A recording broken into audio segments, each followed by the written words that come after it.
Olá, aqui é o professor Roberto Medeiros. Estamos aqui para nossa aula da NR34, a Indústria da Construção, Reparação e Desmonte Naval.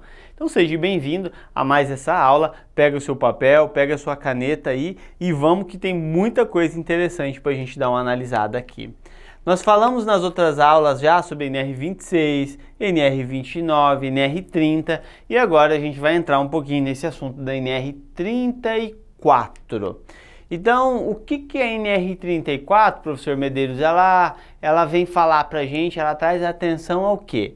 Então, a NR34, ela fala que consideram atividades da indústria da construção e reparação naval todas aquelas desenvolvidas nos âmbitos das instalações empregadas para este fim ou nas próprias embarcações instrutoras, tais como navios, barcos, lanchas, plataformas fixas ou flutuante, dentre outras. Então, o campo de aplicação dessa norma é bastante amplo, existe muita gente que trabalha na indústria naval e a gente vai ver aqui algumas orientações de segurança para não acontecer acidente. NR34 ela tem vários detalhes, vários aspectos, então pode anotar aí que uma tarefinha sua é pegar e dar uma lida na íntegra no que diz a NR34. Chico até colocou uma imagem aqui, ó, justamente de trabalho, de reparação da indústria naval, porque isso envolve muito serviço, envolve muitas pessoas. E a NR34 fala que as pessoas que trabalham nesse tipo de atividade aqui, na indústria naval, tem que ter um treinamento adicional. Nesse treinamento adicional vão ser abordados vários itens de segurança, medidas preventivas, qual que é o plano de ação de emergência. Então, quais são os riscos que as pessoas estão expostas ali nesse tipo de atividade. Por isso, a NR34 reserva 6 horas para, antes desse trabalhador ir fazer o serviço, ele ser treinado adequadamente para depois minimizar essa possibilidade de acidente. O treinamento periódico já são 4 horas que deve ser feito periodicamente. A NR34 ela foca muito nas famosas PT, permissão de trabalho. Então vai ser executado um trabalho, como o exemplo esse que está tendo aqui, ó, tem que ter a permissão de trabalho. Então as pessoas não podem ir lá fazer um trabalho sem ter uma autorização, sem ter um responsável que validou, sem ter definido quais são as pessoas que vão fazer esse tipo de atividade. Então tudo isso tem que ser checado antes de a pessoa ir fazer a atividade. Por isso ela tem que ter uma permissão para aquele tipo de trabalho, aquele tipo de atividade. Outro item que a NR34 ela foca bastante também é a APR, a análise preliminar dos riscos. Na verdade, se você é um prevencionista, um futuro prevencionista, a análise de risco é uma coisa que é constante na nossa profissão. A gente tem que aprender, a gente tem que saber analisar um risco antes que ele aconteça. A gente tem que quantificar esse risco, a gente tem que propor medidas preventivas para esses possíveis riscos que vão existir. Então é importante você, que é um profissional da segurança, aprenda a fazer isso. Aqui a gente está falando da NR34, mas existem várias outras normas que elas repetem. Faça a análise preliminar de risco antes de iniciar a atividade. Até porque, apesar de aqui ser NR34, na indústria naval tem muita coisa de trabalho em altura, tem muita coisa de espaço confinado, que são outras normas. E os trabalhadores têm que entender delas para poder desenvolver essas atividades. FISPIC, falamos isso nas nossas aulas anteriores. Então a ficha de informação de segurança de produtos químicos é outra ferramenta essencial para a atividade ser realizada com segurança. Porque será que esse produto químico ele é explosivo, ele é inflamável?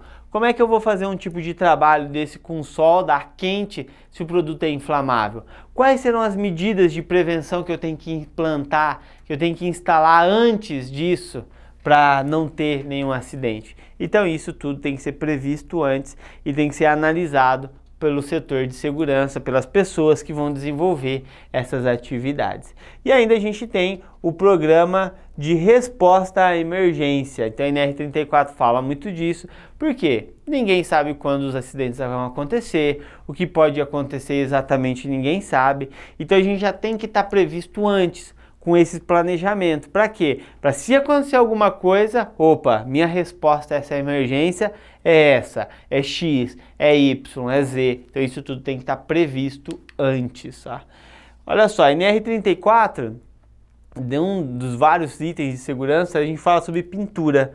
Quando fala sobre pintura, a NR34 ela define que tem que designar somente trabalhador capacitado, aquele que recebeu o treinamento.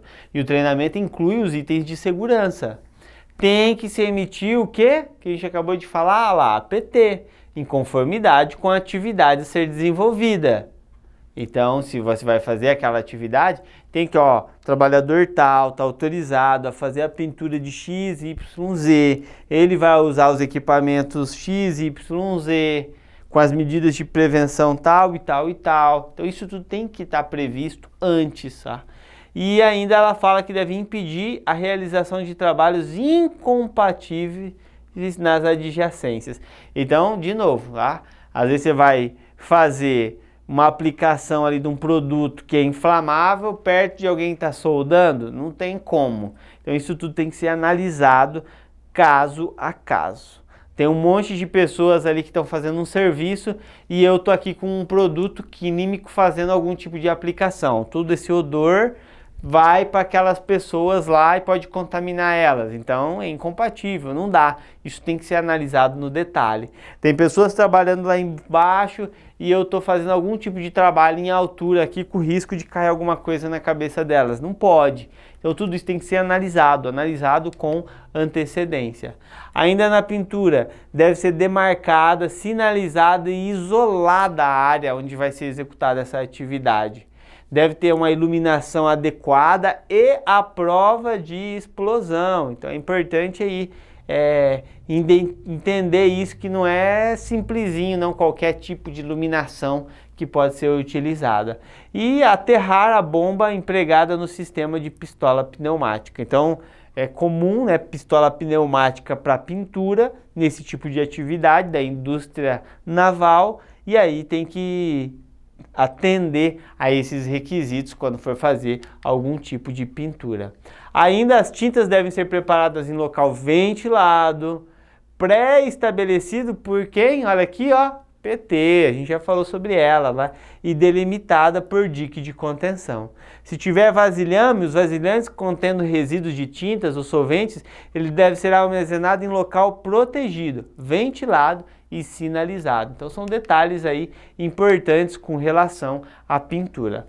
A construção e reparação, a indústria da construção e reparação naval, ela é ampla, ela tem um monte de detalhe, mas vale a pena você dar uma lidinha, olhar mais detalhes. Aqui a gente deu uma prévia para você entender tudo que envolve essas 4 normas: NR26, NR29, NR30, NR34. Muito obrigado pela sua atenção, com bons estudos, continue analisando aí em detalhes essas normas, que com certeza você vai evoluir e vai se tornar um ótimo profissional. Obrigado pela sua atenção e até a próxima!